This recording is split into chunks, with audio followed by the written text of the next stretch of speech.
Merry Christmas. I'm Jody Pritzel, author of 3 Christmas history books, 2 on ornaments and 1 on Christmas stamps. Thanks for buying my books at Amazon.com. Boy, thanks for all the help, everybody, on this video. I think it was Courtney who was the first to ask via booksbyjody2021@gmail.com about Shiny Brite pine cones. And then Kathy jumped in and Al jumped in and everybody had great information. And I'll talk about some of those folks. It took a while for me to find enough pine cones that I could draw some conclusions. And luckily, Jeffrey in Pennsylvania came through with some support that lets me talk about the ornament making process. And I'll get to that in a minute. So we'll cover the first years of design, the manufacturing process, why pine cones are harder to find versus Merry Christmas with holly spray or a carriage lantern. And for the newer ornament rescuers, how to identify whether a bulb, whether a pine cone, is American made.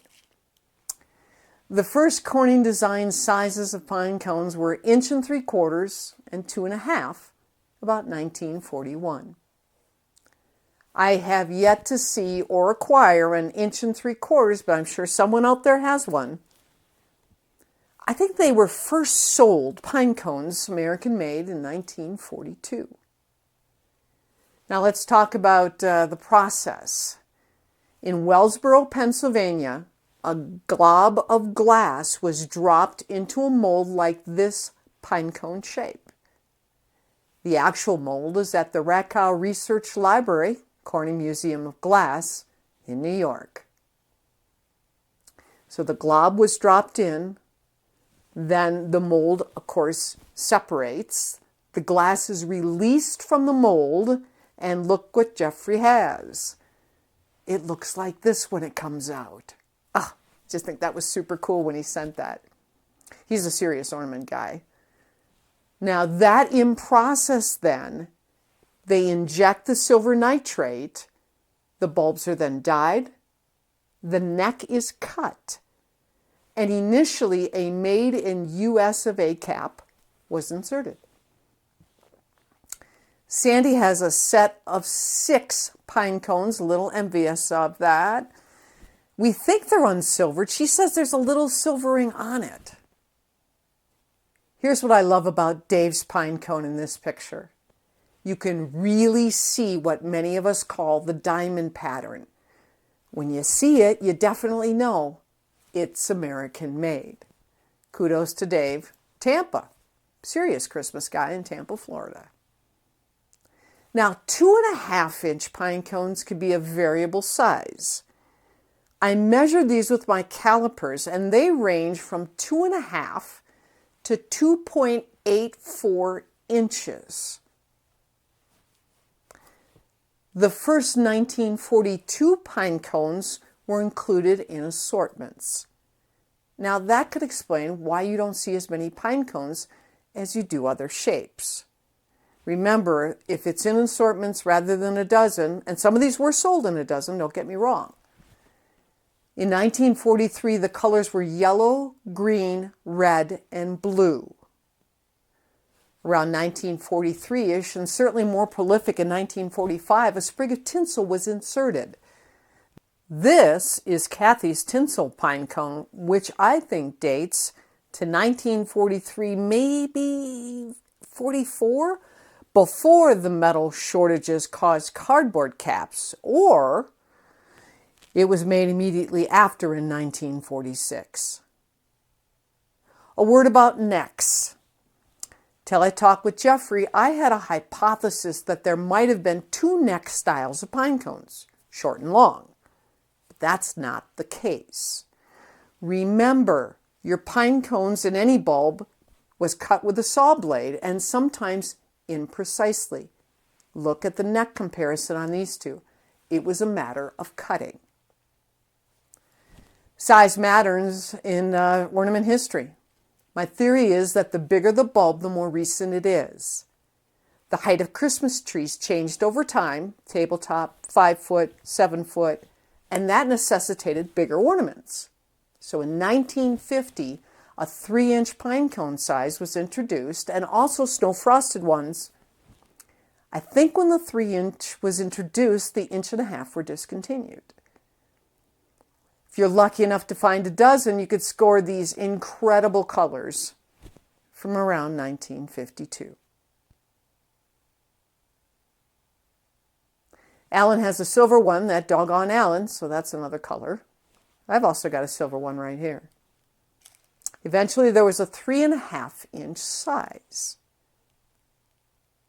Now, Al B. emailed me his pine cone trees, 3 inches high, dating to 1952. Look at those beauties. I think it was a limited run. I really do. We know they came in colors, thanks to Al. I rarely see them, so maybe it was made for a single customer, and I'm going to talk about that in another video. But since Corning had a mold in Wellsboro, Pennsylvania, you would have thought that pine cone trees would have been really popular. Now look at the base of a pine cone tree. Now that really looks different than a typical Corning produced bulb. Customers shift around 1956 when global ornaments came back in popularity. Pine cones, Italian, West German, were introduced back to the United States. And then in 1958, pine cones came roaring back as a Shiny Brite product made in Japan, 2 3/4 to 3 inches. A box of these were sold in 1961 for 44 cents. Now, why are pine cones hard to find? I asked Gail in Minnesota, another serious ornament guy, his thoughts on why German pine cones are hard to find, and also how mass production affected the American-made market. I have noticed they appear to be a bit more prone to shedding their interior silver nitrate coating. My theory is this is due to inadequate application during the process. The smaller the opening in the neck of the ornament, the harder it is to get an appropriate amount of silver nitrate solution inside. As a consequence, it seems possible to me the end result is a thinner, less stable coating that develops problems well before other ornaments do. They aren't injected, swirled, then dipped one at a time in hot water, but rather several at a time. It's faster, but is much harder to observe a standard of quality control. So were they fragile? And that's why there's less pine cones than you would expect. I want to help newer members of our ornament rescue community by showing what's not American made. This is a grape cluster, not a pine cone. I know someone's going to disagree. I'm standing firm and I'm sharing what I know today. And tomorrow more information will show up and somebody's going to say that's a pine cone, Jody. In 1959, Canadian customers bought these beauties, only available in 3 colors, red, green, and gold. Now they might or might not be American made, but I love the snow. Here's a switched cap from Japan. And an American made with a Japan cap. Here are stout pine cones, and judging from the caps, I'm not convinced they're American made. Kathy shared these pretty, but not Corning American made pine cones. Because when you compare it to Dave's diamond pattern, here again, you can see the diamond versus the scales. So look close at your pine cones before you buy them. And here's another comparison of these 2 pine cones that I have. You've got an American made versus a European. And you can also see what Gail was talking about with the size of the necks. Here's another one I think of Kathy's. I think it's German made again, switched cap compared to Dave's. I think this one is a premier cap on a non-American made bulb. So That's got a little bit of craziness. I don't think Premier made pine cones, folks. I don't think George Frankie made pine cones either, or decorated pine cones. This one's a little stumper. It has an American-made cap, and check out the vertical lines. Now, I've also gotten that feedback from other folks. And anytime you see a pine cone with a gold top, it is not American-made, and typically that is going to come from Europe, and it's going to be made by a great company called Krebs. And there are reproduction pine cones out there, like these new issue Shiny Brite ornaments. So let's look at what we've learned using Courtney's assortment. Which are American made and which are just pretty. The one in the lower right for sure is American made. The one to it, next to it, I'm not so sure.